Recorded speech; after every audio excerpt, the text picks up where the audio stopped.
Hello student, good evening to all of you. Welcome to my YouTube channel BSc Bio वाला। बच्चों, आज हम लोग पढ़ेंगे life cycle and their control of termite. आज हम लोग पढ़ेंगे टर्माइट के बारे में। आप लोग टर्माइट से वेल नोन है। दीमक, इसको बोलते हैं दीमक। जो आप लोग दीमक देखते हैं ना, दीमक, इसको वाइट एंड सफ़ेद चींटी भी बोलते हैं। जो जैसे बरसात में देखेंगे कोई लकड़ी वगैरह रखी गई है बहुत दिन तक, तो उसको उठा के देखेंगे उसके नीचे दीमक वगैरह लग जाते हैं जो लकड़ी को डिस्ट्रॉय कर देते हैं। तो ये टर्माइट जो है इसको क्या बोलते हैं, वाइट एंड सफ़ेद चींटी भी बोलते हैं। तो आज हम लोग इस टर्माइट के लाइफ साइकिल क्या पढ़ेंगे, लाइफ साइकिल, और इनको कैसे कंट्रोल करना है, कैसे अपने वुड को या फिर किसी सबस्टेंस पे को बचा सकते हैं हम लोग इनसे। ठीक है, उसको आप लोग आज हम लोग ऐसा डिस्कस करेंगे। देखिए, ये है आपका टर्माइट ना, ये है टर्माइट, ये है दीमक आपका। आपने देखा है दीमक को। ठीक है, तो हम लोग life cycle, termite white ant है या इसको दीमक बोल रहे हैं, इसी के लाइफ साइकिल और कंट्रोल के बारे में आज डिटेल में स्टडी करेंगे। इस लेक्चर को आगे डिस्कस करने से पहले थोड़ा सा आपको इन्फॉर्मेशन दे दें। लास्ट लेक्चर में हमने रोडेंट के बारे में पढ़ा था। रोडेंट का थोड़ा सा एक दो स्पेशल कैरेक्टर आप लोग बता दीजिए, क्या क्या था। इसका जो इंसाइड टीथ है अपर एंड लोअर जॉ में, वो हमेशा बढ़ता रहता है। 0.4 मिलीमीटर के हिसाब से एवरेज से ये हमेशा डेली का डेली बढ़ता रहता है। आप देखे थे इनकी लाइफ स्पॉन जो है कि ये 1 ईयर इनके इनमें स्टर साइकिल चलता था, स्टर साइकिल चलता था, और ये बहुत जल्दी मेच्योर हो जाते थे। और 1 ईयर में लगभग 10 से 14 लीटर तक ये इनके हो सकते थे, ये बच्चे इतने हो सकते थे। आप जनरली देख रहे थे 1 ईयर में लगभग 100 आप चिल्ड्रन यहाँ पे हो जाते थे इनके बच्चे। ठीक,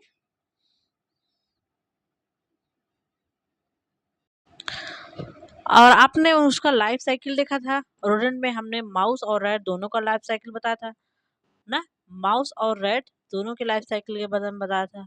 अच्छा, आप लोग माउस और रैट में दोनों में डिफरेंस बता दीजिए। ठीक है, जो हमारे क्वेश्चन को अंदाज कर रहे हैं वो अपने पैर पे कुल्हाड़ी मार रहे हैं। ठीक है, अब मैं जो पूछ रही हूँ आप कमेंट में नहीं लिख रहे, तो अपने मन में बताइए, हाँ रैट, रैट ये है, माउस ये। ठीक, अगर जिनको हमारे क्वेश्चन का जवाब नहीं पता है तो समझ लीजिए वो अच्छे से पढ़ाई नहीं कर रहे हैं। ओके, तो आइए बिना देर किए हम लोग इसके बारे में देखते हैं। और जिन बच्चों ने वो लेक्चर कंप्लीट नहीं किया है उसको जाके आप कंप्लीट कर लीजिए। टेलीग्राम पे नोट्स डाल दिया गया है, अपना नोट्स कंप्लीट करिए और अच्छे से वीडियो को रिवाइज करिए। ठीक है, जो ये वाइट एंट है या टर्माइट है या फिर इसको क्या बोलते हैं, दीमक। वाइट एंट, टर्माइट या फिर दीमक। दीमक तो सब लोगों ने देखा है ना, मुर्गी का बच्चा जो छोटा सा होता है उसको बहुत ही प्यार से इसको खाता है। ठीक है, मुर्गी वगैरह बहुत प्यार से इसको खाते हैं। ओके, तो पहले हम लोग जैसे सबका क्लासिफिकेशन देखते हैं, वैसे पहले इस जीनस का भी, इस जीनस में जो है इसका भी क्लासिफिकेशन पढ़ेंगे। तो टर्माइट का आप लोग क्लासिफिकेशन देखिए। इसका आप लोग किंगडम जानते हैं और फाइलम जानते ही हैं ना। किंगडम क्या है, एनिमैलिया। किंगडम क्या है, एनिमैलिया। इसको हमने लिखना जरूरी नहीं समझा ना, आप लोग लिख लीजिएगा। और फाइलम क्या है, फाइलम आपको पता है, इनका फाइलम है आर्थ्रोपोडा। फाइलम इसका है आर्थ्रोपोडा। ठीक है, तो इसका फाइलम है आर्थ्रोपोडा। और इसका क्लास क्या है, इंसेक्टा। इंसेक्टा को क्या और क्या बोलते हैं, इंसेक्टा को और बोलते हैं हेक्सापोडा। हेक्सापोडा मैंने जब आपको आर्थ्रोपोडा का क्लासिफिकेशन बता रहे थे उसमें आपको हमने पढ़ाया था। ठीक है, और हमने आपको इसमें क्या पढ़ाया है, प्राण के बारे में अच्छे से डिटेल में आपको पढ़ाया है ना। प्राण के बारे में हमने अच्छे से पढ़ाया। प्राण मतलब झींगा मछली, वो आर्थ्रोपोडा का ही मेंबर था। उसके बाद देखिए आप लोग यहाँ पे, जो ये व्हाइट एंट है इसका क्लास क्या है, इंसेक्टा। इंसेक्टा को हेक्सापोडा बोलते हैं क्योंकि यहाँ पे 6 लेग्स होता है, या फिर कह लीजिए आप 3 पेयर यहाँ पे लेग्स होता है। ओके, जो आर्डर है इसका वो है आइसोप्टेरा। आर्डर क्या है इस टर्माइट का, वो है आइसोप्टेरा। तो इसका क्लास है इंसेक्टा और आर्डर है आइसोप्टेरा। पहले हमने क्या बताया, ये इसका किंगडम क्या है, एनिमल या एनिमल किंगडम से बिलोंग होता करता है। और इसका फाइलम क्या है, आर्थ्रोपोडा। क्लास है इंसेक्टा, आर्डर है आइसोप्टेरा, फैमिली है टर्मिडी। क्या, टर्मिडी, टर्मिडी। क्या है, टर्मिडी। ये टर्माइट जीनस है, इसकी फैमिली इसी से लेके टर्मिडी रखा गया है। ओके, तो आपको फैमिली नाम याद करने में कोई कंफ्यूजन नहीं होगा। इसकी फैमिली क्या है, टर्मिडी, आर्डर क्या है, आइसोप्टेरा, और क्लास क्या है, इंसेक्टा। ठीक है, तो आपको ये सब अच्छे से पता हो गया, ये सब कैरेक्टर। अब देखिए जो मोस्ट कॉमन इस टर्माइट का जीनस है वो क्या क्या है, दो जीनस आपको यहाँ पे बताया गया है, वो है माइक्रोटर्मिस ओवेसी। क्या है, माइक्रोटर्मिस ओवेसी। तो पहला जीनस क्या है, माइक्रोटर्मिस ओवेसी, और अगला क्या है, ओडोंटोटर्मिस ओवेसस। क्या है, पहला जीनस है माइक्रोटर्मिस ओवेसी एंड ओडोंटोटर्मिस ओवेसस। तो दो जीनस मोस्ट कॉमन रूप से जो पाए जाते हैं वो है माइक्रोटर्मिस ओबेसी एंड ओडोंटोटर्मस ओबेसस। तो दो जीनस ये हैं। ठीक, अब हम लोग पहले जनरल इनका इंट्रोडक्शन देखते हैं। तो आपको क्लासिफिकेशन अच्छे से याद हो गया है। इनका किंगडम क्या है, एनिमैलिया, फाइलम आर्थ्रोपोडा, क्लास क्या है, इंसेक्टा, और आर्डर क्या है, आइसोप्टेरा, और फैमिली टर्मिडी। क्या है, टर्मिडी। जीनस में माइक्रोटर्मिस ओबेसी और ओडोंटोटर्मिस ओबेसस। ठीक, टर्माइट आर सोशल इंसेक्ट, ये बहुत इंपॉर्टेंट है। आपको दिया क्वेश्चन पूछा जाता है, विच इंसेक्ट इज सोशल ना, या फिर नेम ऑफ सोशल इंसेक्ट। आपके इस थियरी वाले पेपर में तो नहीं आ सकता, लेकिन ऑब्जेक्टिव क्वेश्चन में ये क्वेश्चन बहुत ही धड़ल्ले से पूछा जा सकता है, नेम ऑफ सोशल इंसेक्ट। इसमें आपको ऑप्शन दे देता है, स्पाइडर दे दिया, और दे दिया, जैसे मॉस्किटो दे दिया, फ्लाई दे दिया, और दे दिया टर्माइट। तो उसमें आप ऑप्शन लगाएंगे termite. Termites are social insect. Social insect क्यों, क्योंकि इसमें ढेर सारे वैरायटी होते हैं। वर्कर होता है, क्वीन होती है, किंग होता है, सोल्जर होता है, सिपाही ना, ये देख रेख करता है। जो इसका छत्ता होता है, कॉलोनी होता है। और जो वर्कर होती है, सारे जो काम होते हैं, सेवा का काम वर्कर करता है। क्वीन क्या करती है, क्वीन जो होती है वो एग लेइंग का काम करती है। और जो किंग होता है वो फीमेल को कॉपुलेशन, फर्टिलाइजेशन करने के लिए स्पर्म को प्रोवाइड करता है। ठीक है, तो टर्माइट्स क्या है, termites are social insect and their colony compromises, क्या कंप्राइज करती है, 6 कास्ट। यहाँ पे 6 जातियां पाई जाती हैं। वो क्या क्या है, विंग्ड एडल्ट। 6 जातियों में इनका पहला है जो विंग्ड एडल्ट है, जिनके पास विंग है, वो एडल्ट विंग। देखिए, एडल्ट इसमें दो प्रकार के होते हैं। कुछ होते हैं विंग, जिसके पास विंग होता है, उनको बोलते हैं विंग्ड एडल्ट, जो उड़ सकते हैं ना। और है क्वीन है, क्वीन होती है, रानी होती है ना। और किंग होता है, जो कोई इनका छत्रा है, छत्ता है, कोई घर है ना, इसका कॉलोनी है, तो उसमें किंग होगा, क्वीन होगी, विंग एडल्ट होंगे, कॉम्प्लीमेंट्री कास्ट होगा, कॉम्प्लीमेंट्री कास्ट होगा, और वर्कर होगा, और सोल्डर होगा। वर्कर क्या होगा, कॉलोनी के जितने भी कंस्ट्रक्शन के काम होंगे वो वर्कर करेगी, और कॉलोनी की देख रेख कौन करेगा, सोल्जर ना। सिपाही, जैसे सिपाही बॉर्डर पे रख के रक्षा करता है, वैसे ये कॉलोनी के आसपास रख के उसकी रक्षा करता है। ठीक, एक कास्ट जो है, हम लोग आगे इनके बारे में थोड़ा डिटेल में देखेंगे। तो इनके पास कितने कास्ट हैं, विंग एडल्ट है, किंग है, क्वीन है, कॉम्प्लीमेंट्री कास्टेज में वर्कर एंड सोल्जर है। ठीक है, the main food of termite consist of cellulose rich material like woodwork, mango, sugar cane, potato. इनका जो मेन फूड है, जो सेलुलोज रिच मटेरियल होगा, सेलुलोज रिच मटेरियल का मतलब जो लकड़ियां हैं ना, जहाँ पे लकड़ियां पाई जाती हैं जनरली देखेंगे वहीं इनका ग्रोथ होता है। कहीं देखिए कोई पुराना लकड़ी रखा गया है ना, बेड वगैरह है, आपके घर का दरवाजा वगैरह है, वहां पे ये टर्माइट, दीमक लग के उसको लकड़ी को खराब कर देते हैं। ठीक है, तो ये क्या करते हैं, हमारे जो वुड मटेरियल है, वुडी सबस्टेंस है, उनको डिस्ट्रॉय कर देते हैं। कागज वगैरह भी देखिए बहुत दिन तक रखा रहेगा, नीचे रखा रहेगा, वहां पे भी दीमक लगा के उसको डिस्ट्रॉय कर देते हैं। क्योंकि जो कागज है उसमें सेलुलोज है, वो वुड से ही बना है, लकड़ी से ही बना है, तो उसको भी ये डिस्ट्रॉय कर देंगे। तो इनका फेवरेट फूड का दीजिए सेलुलोज रिच मटेरियल, जहाँ पे सेलुलोज पाया जाता है वही मटेरियल होता है। प्लांट में सेलुलोज कहाँ पाया जाता है, उसके सेल वॉल में। जो प्लांट का सेल वॉल होता है वो सेलुलोज का बना होता है। तो जो जहाँ पे प्लांट के मटेरियल होंगे उसमें सेलुलोज पाया जाता है, उसी सेलुलोज को खाने के लिए वहाँ पे वो रहते हैं। ठीक, और रहते हैं और सेलुलोज को खा देंगे। अगर ये सेल है, ढेर सारी सेल है, इसके सेलुलोज खा करके इसके सेल वॉल को डिस्ट्रॉय कर देंगे तो वो वुड वुड भी सब्सटेंस भी डिस्ट्रॉय हो जाएगा। ठीक है, तो आपने कॉलोनी में देखा, इस कॉलोनी में विंग एडल्ट है, किंग है, क्वीन है, कम्प्लीमेंट्री कास्टर है, वर्कर है एंड सोल्जर है। और इनका मेन फूड है क्या है, cellulose cellulose cellulose rich material है। ठीक है, they found commonly living under the ground. ये कहाँ मोस्टली, ये मान लीजिए ग्राउंड है, ग्राउंड के अंदर आते हैं, but their earthen moults are visible above the earth surface. लेकिन इनकी जो कॉलोनी का वो मिट्टी होता है वो बाहर तक ही दिखती है, वो मिट्टी को चाल के एकदम भुरभुरा बना देते हैं ना, और उनकी ऐसे बाहर से ही दिखता है, पता चल जाता है यहाँ पे वो कॉलोनी है ना, ऐसे बन रहा था मिट्टी का ऊपर तक।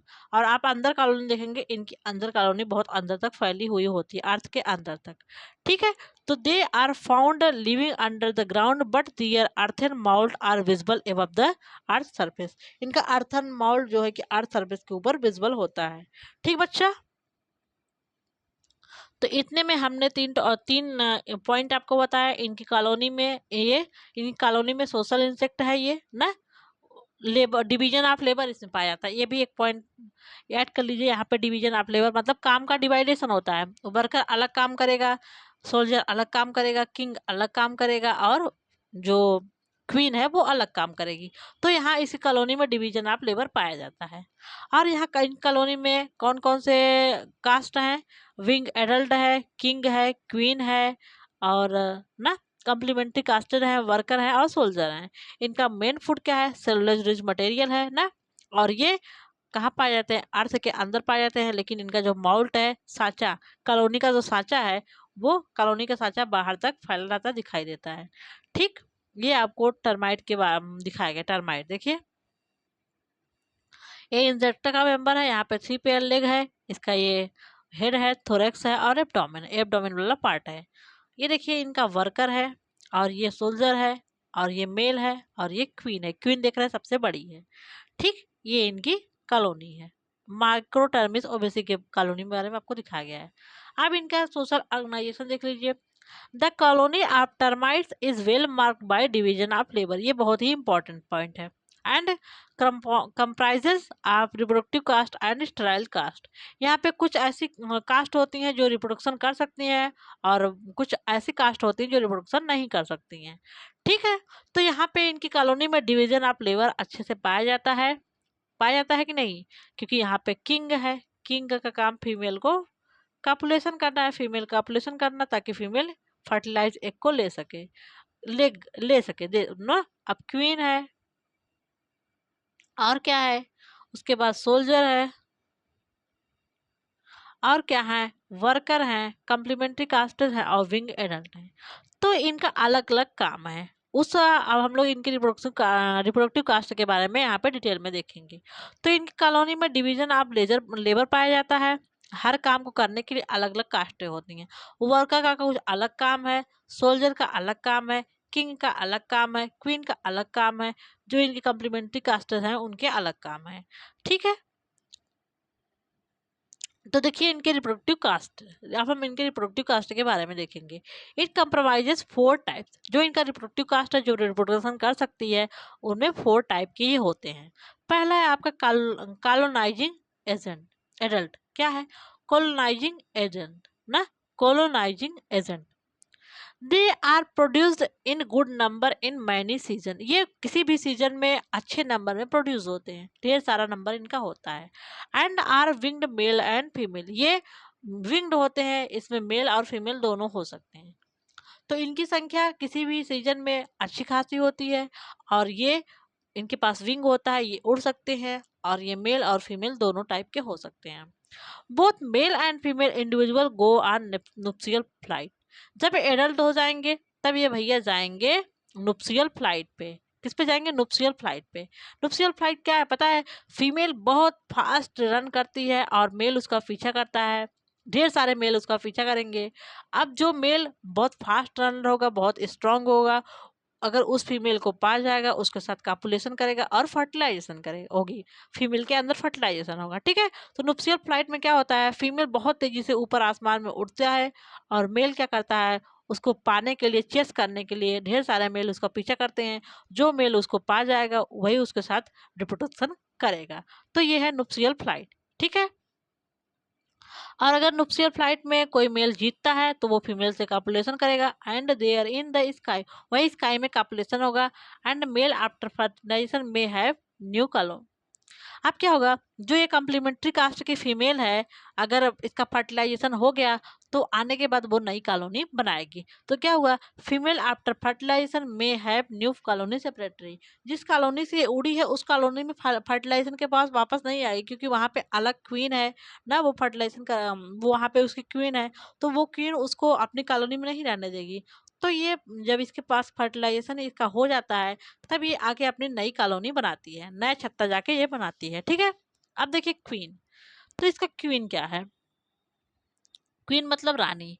एक जो इनका कॉलोनी होता है उसका एक सिंगल क्वीन होती है, एक ही क्वीन होती है एक कॉलोनी का, और एक होता है किंग।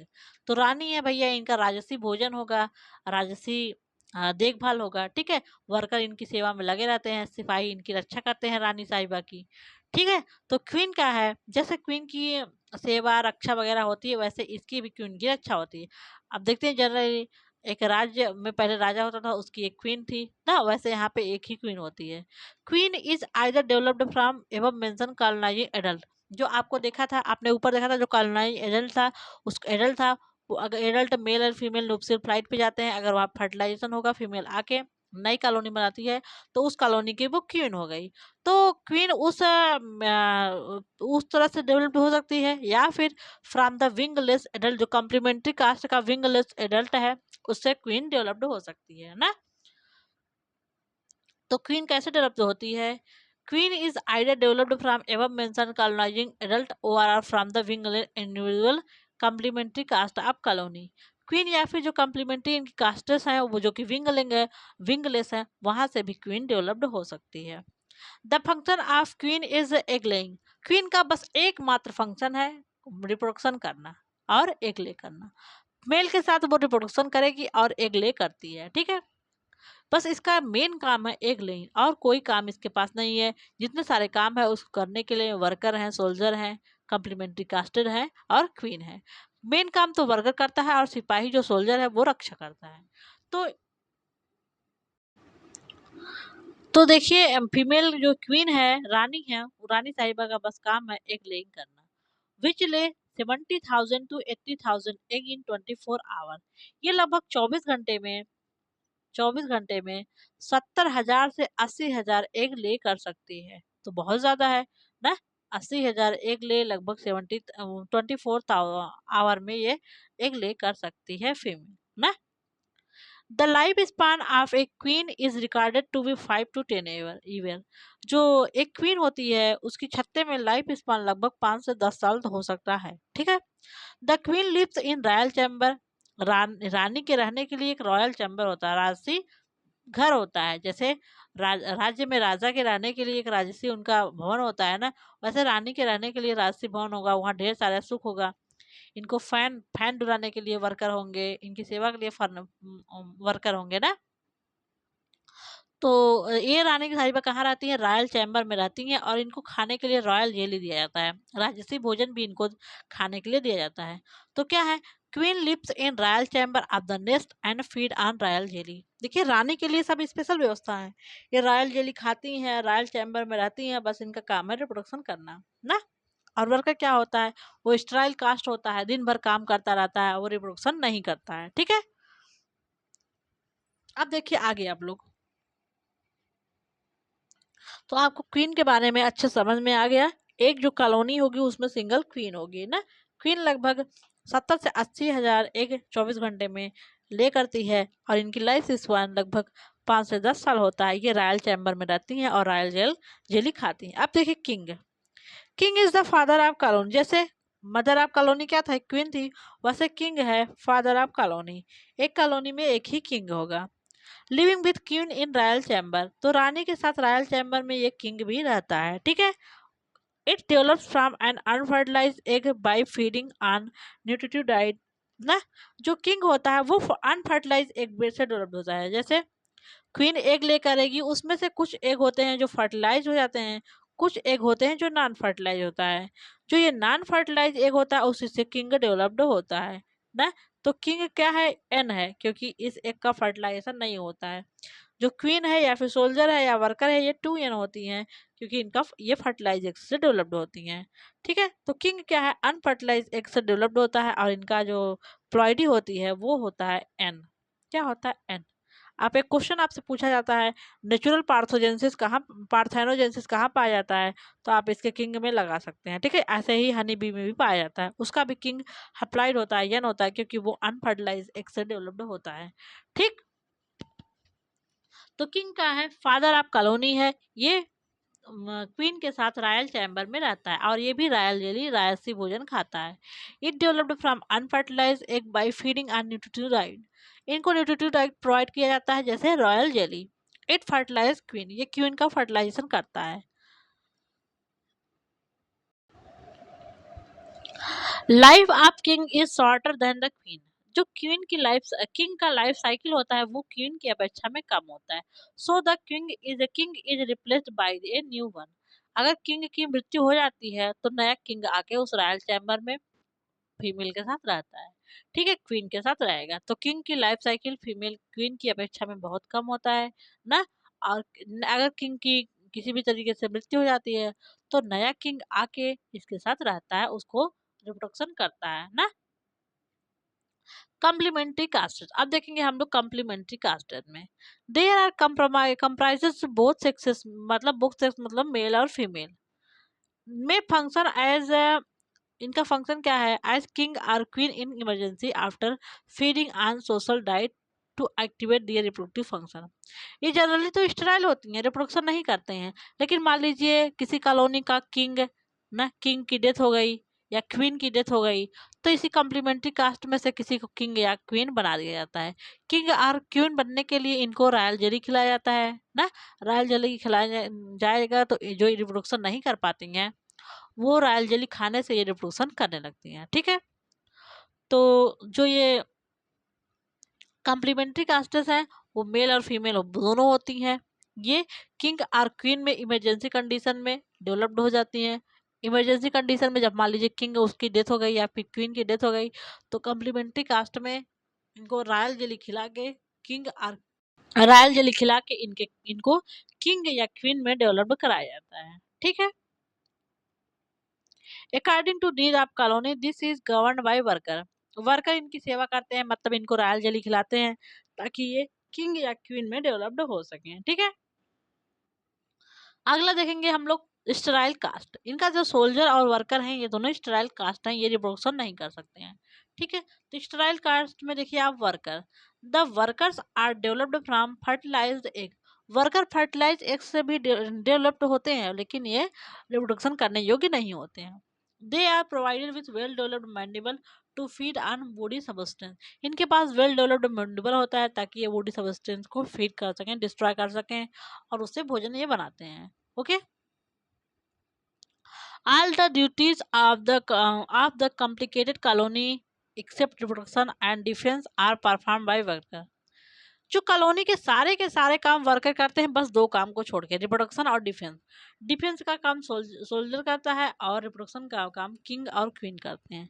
तो कॉलोनी के जितने भी काम होता है, कॉलोनी को साफ करना है, वहाँ पे झाड़ू मंगाना है, पोछा लगाना है, भोजन बनाना है ना, जितने भी सारे काम करने हैं, सफाई करना है कॉलोनी का, सारे वर्कर काम करते हैं ना।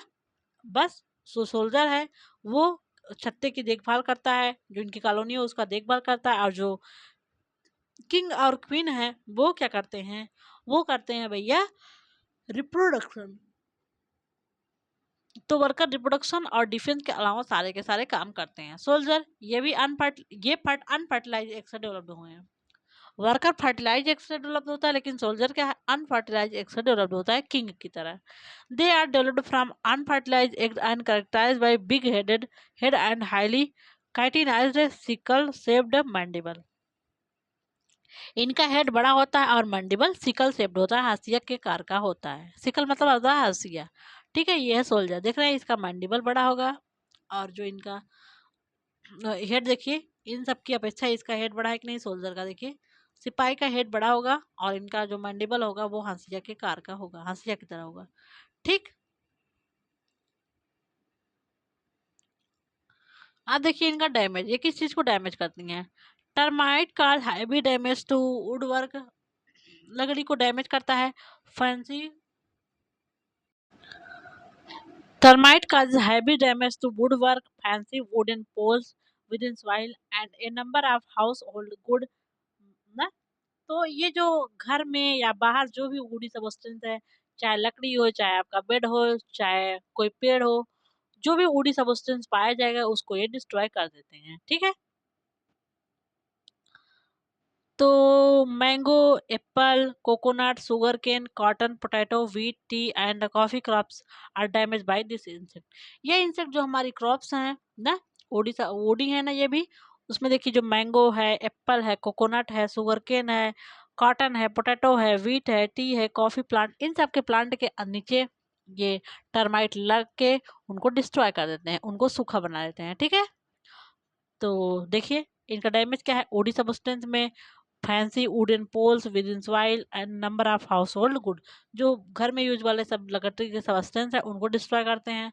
और हमारे जो एग्रीकल्चर के पेड़ हैं उनको भी ये बहुत ज़्यादा डिस्ट्रॉय करते हैं, जैसे मैंगो का हुआ, एप्पल का हुआ, कोकोनट हुआ, शुगर केन का प्लांट हुआ, कॉटन हुआ, पोटैटो हुआ, आलू वगैरह में ना, आलू वगैरह में दीमक लग गए, आलू को पड़ने नहीं देते हैं ना, उसका जो स्टेम है ये इसको बड़ा नहीं होने देते हैं। ठीक है। टी है, कॉफ़ी क्रॉप है, इन सबको ये इंसेक्ट डिस्ट्रॉय कर सकता है। ओके। ये देखिए इनकी लाइफ साइकिल को आपको दिखाया गया। अभी लाइफ साइकिल हम लोग बाद में देखेंगे ना। अब देखिए इसका लाइफ साइकिल ना।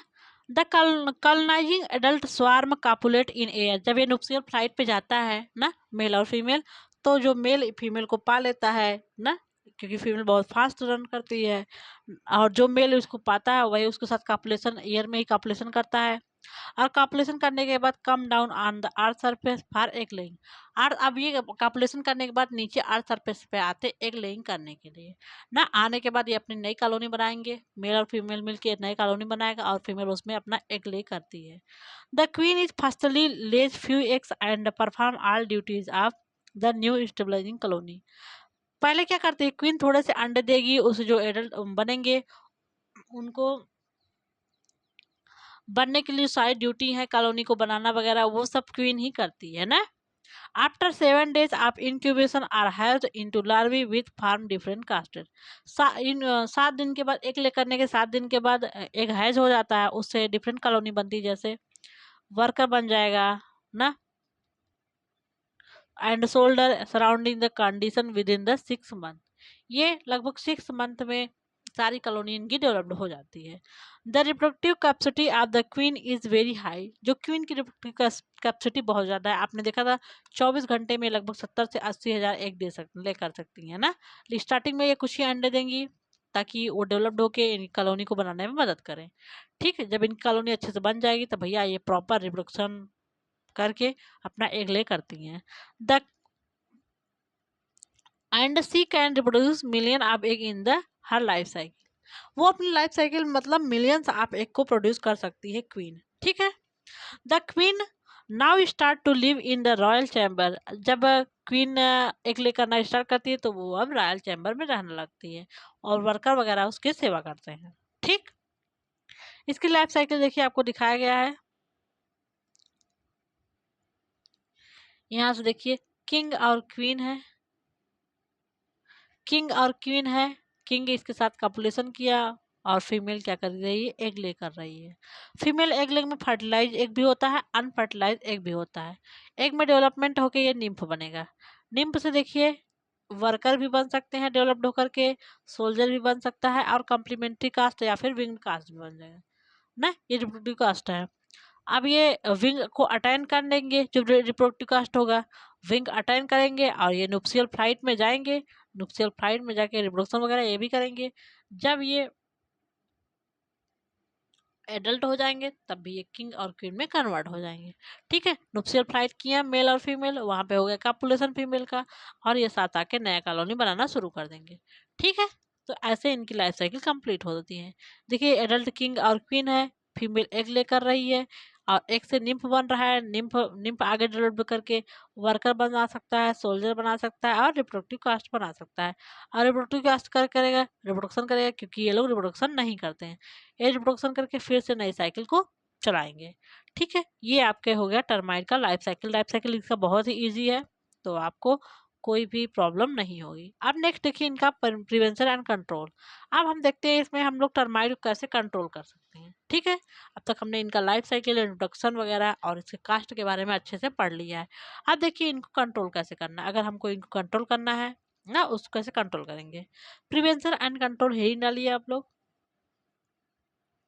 In an established colony, it is very difficult to eradicate the termites, so it is better to find out the queen and kill her. अगर मान लीजिए इनकी अच्छी खासी कॉलोनी बन चुकी है, कुछ टाइम हो गया है कॉलोनी बन चुकी है, तो बहुत ही डिफिकल्ट है कि आप इनको डिस्ट्रॉय कर पाएंगे। तो सबसे अच्छा बात है, अगर आपको किंग और क्वीन का फीचर पता है, आप किंग और क्वीन को पकड़िए और उसको मार डालिए। उसको मार डालेंगे, लेकिन आप बोलेंगे नया कॉलोनी बन जाएगा ना। तो जितने भी कॉलोनी है, आप उसमें से क्वीन को पकड़िए जो कि रॉयल चैम्बर में रह रही है। रॉयल चैम्बर में जाइए, आप भी क्वीन को पकड़िए और उसको डिस्ट्रॉय कर दीजिए। एक तरीका ये है कि क्वीन को पकड़ के, किंग को पकड़ के आप मार दीजिए, तो इसी कॉलोनी धीरे धीरे डिस्ट्रॉय हो जाएगी। ठीक है, अगर नया किंग बन रहा है, उसको क्वीन बन रही है, उसको भी मार दीजिए। जब क्वीन नहीं रहेगी तो वर्कर और सोल्जर कुछ नहीं कर पाएंगे, क्योंकि वहाँ पे वो लोग रिप्रोडक्शन नहीं कर पाएंगे। अपनी लाइफ साइकिल कंप्लीट करने के बाद वो लोग डेड हो जाएंगे। ठीक है, तो सबसे बेस्ट मेजर है, अगर अच्छी तरह की कॉलोनी बन चुकी है तो आप उसको डिस्ट्रॉय नहीं कर सकते हैं। सबसे अच्छा तरीका है कि क्वीन को पकड़िए और उसको मार दीजिए। At the time of plantation of pit should be treated with 0.2% dieldrin. अगर आप किसी प्लांट को लगा रहे हैं दीमक से बचने के लिए, क्योंकि अगर प्लांट लगा रहे हैं आपने, वहाँ पे दीमक लग गया, वो प्लांट को सुखवा देगा, प्लांट नहीं ग्रोथ करेगा। ऐसे ही अगर कोई प्लांट का आप प्लांटेशन करने जा रहे हैं, तो प्लांटेशन करने से पहले जो होल आपने बनाया है, उस होल में 0.2% डायल्ड्रिन का छिड़काव कर दीजिए ना। यहाँ पे डायल्ड्रिन 0.2% का छिड़काव कर दीजिए, तब यहाँ प्लांट को लगाइए। ठीक है, तो प्लांट को लगाने से पहले 0.2% डायल्ड्रिन का आप लोग छिड़काव कर दीजिए। ओके बच्चा, यहाँ पे डायल्ड्रिन 0.2% छिड़काव दीजिए। Okay, at the time of plantation pit should be treated with 0.2% dieldrin. Pit में 0.2% डायल्ड्रिन का ऐड कर दीजिए। For protecting the tree, tree को बचाने के लिए spraying of 1% dieldrin is quite effective. किसी प्लांट को जिसमें मान लीजिए वो लग गया है ना, अभी स्टार्टिंग है ना, दीमक लगने स्टार्टिंग हुआ है, तो आप क्या करिए, 1% डायल्ड्रिन, 1% मतलब अगर 100 लीटर वाटर है, उसमें 1 लीटर डायल्ड्रिन को डालकर छिड़काव कर दीजिए। जो स्प्रे मशीन आती है उससे प्लांट पे छिड़काव कर दीजिए। ठीक है, alternatively 10% BSC dust at the rate of 20 to 25 kg per hectare should be rank. इसी तरह आप 10% BSC, 10% मतलब अगर आपको 100 ग्राम बनाना है तो 10 ग्राम BSC ले लीजिए और 90 ग्राम राख ले लीजिए, या किसी चीज़ में मिक्स करके इसका डस्टिंग कर दीजिए, छिड़काव कर दीजिए ना। जो राख के साथ इसको छिड़क दीजिए। Okay, BSC benzene hexachloride. ठीक है, बेंजीन हेक्साक्लोराइड का 10%, लगभग 1 हेक्टेयर में आपको कितना, 20 से 25 kg तक छिड़कना है। 1 हेक्टेयर खेत है, उसमें लगभग 20 से 25 kg डाल्टन के साथ छिड़कना है। ठीक बच्चा, नेक्स्ट आपका है, जब आप लोग शुगर केन की खेती कर रहे हैं ना, जब गन्ने की खेती हो रही है, तो देखते हैं गन्ने में बहुत ज़्यादा दीमक लग के गन्ने को डिस्ट्रॉय करते हैं। तो उससे बचने के लिए आपको sugar cane at the time of planting, जब शुगर केन के जो उसका वो होता है, स्टेम काट काट के लगाया जाता है, जैसे यहाँ से काट के स्टेम को लगाया जा रहा है ना, उसको देखते हैं आप लोग एक घोल में डुबोया जाता है। वो घोल में ये बेंजीन हेक्साक्लोराइड, देखिए क्या डाला जाता है। Sugarcane at the time of planting should be dipped in 0.25% BSC suspension ORR 0.5% DDT suspension OR treated with 5% BSC और dust ORR 0.25% डायल्ड्रिन, एल्ड्रिन, क्लोरोडेन या BSC। तो इन सब के मिक्सचर में शुगर कोन को लगाने से पहले उसके प्लांट को डिप कर दें, या फिर आप करिए जैसे शुगर केन का ये स्टेम है जिसको लगाना है ना, काटा गया है, इसको क्या करिए, डाल 0.25% BSC का सस्पेंशन लीजिए। मतलब अगर 100 ml पानी है तो उसमें 0.25% ये BSC डाल दीजिए, या फिर 0.5% डाल DDT का वो घोल बना लीजिए उसमें डिप करके, या फिर BSC का डस्ट, या फिर 0.25% एल्ड्रिन या डायल्ड्रिन क्लोरोडेन BSC का मिक्सर लेके उसमें डिप करके प्लांट को आप लगाइए। इसमें बोर के डुबो के फिर प्लांट को ग्राउंड में लगा दीजिए। ठीक है, इससे वहाँ पे ये दीमक ग्रो नहीं कर पाएगा। अगला क्या है, BSC 0.2% overall dialled in when प्रोड इन मोल्ड मोल्ड वाला गड्ढा becomes a very effective control measure. जिस गड्ढे में आपको प्लांट को लगाना है उसमें आप BSC का 0.2% या फिर डायल्डिन को उसमें डाल दीजिए और उस प्लांट को आप लगाइए, तो मोस्ट इफेक्टिव है, वहाँ पे ये दीमक ग्रो नहीं कर पाएगा। ठीक है, तो इतना आपका प्रिवेंशन और इसका कंट्रोल हो गया। आशा करते हैं आप लोग को टर्माइट का अच्छे से समझ में आ गया होगा, लाइफ साइकिल और उनका कंट्रोल। तो कोई प्रॉब्लम हो आप इसमें हमको बताइए, आपको फिर से समझा देते हैं। पहले हम लोग देखिए इसका क्लासिफिकेशन पढ़े। इस क्लासिफिकेशन में इनका क्लास इंसेक्टा है, आर्डर आइसोप्टेरा है, फैमिली टर्मिडी है। उसके बाद हमने इसका कुछ स्पेशल करेक्टर पढ़ा। इनके पास 6 कास्ट हैं, wing, adult, king, queen, complementary caste, worker और सोल्डर। इनका मेन फूड है क्या है, सेलुलोज मटेरियल। इनकी कास्ट में हमने देखा रिप्रोडक्टिव कास्ट, कॉलोनाइजिंग कास्ट, और क्या देखा।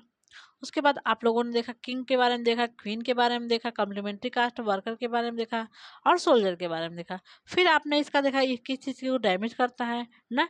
उसके बाद आपने देखा इसका लाइफ साइकिल। लाइफ साइकिल देखने के बाद आप लोगों ने इसका प्रिवेंशन एंड कंट्रोल देखा। तो इस तरह से आपका टर्माइट का टॉपिक फिनिश होता है ना। अब तक आपने क्या क्या पढ़ा, शुगर केन लीफ हॉपर के बारे में पढ़ा ना, शुगर केन लीफ हॉपर पढ़ा, फिर गंधी बग के बारे में पढ़ा, लेप्टोकोरिसा और पायरेला के बारे में। देन आफ्टर हमने आपको रोडेंट के बारे में बताया, और इसके बाद हमने आपको बताया है टर्माइट के बारे में। अब आपका एक टॉपिक इसमें और बचा है मॉस्किटो के बारे में। आप मॉस्किटो के बारे में पढ़ लेंगे, उसका लाइफ साइकिल और प्रिवेंशन और कंट्रोल, तो आपका ये यूनिट फिनिश हो जाएगा। फिर उसके बाद हम लोग पढ़ेंगे इकोनॉमिक जूलॉजी। उसमें हम लोग कल्चर पढ़ेंगे, एनिमल ब्रीडिंग और कल्चर के बारे में। तो थैंक यू सो मच बच्चों, कंटिन्यूटी बनाए रखिए। आप लोग अपना लेक्चर अच्छे से कंप्लीट करिए। मिलते हैं नेक्स्ट लेक्चर में। नेक्स्ट लेक्चर में हम लोग पढ़ेंगे मॉस्किटो के बारे में।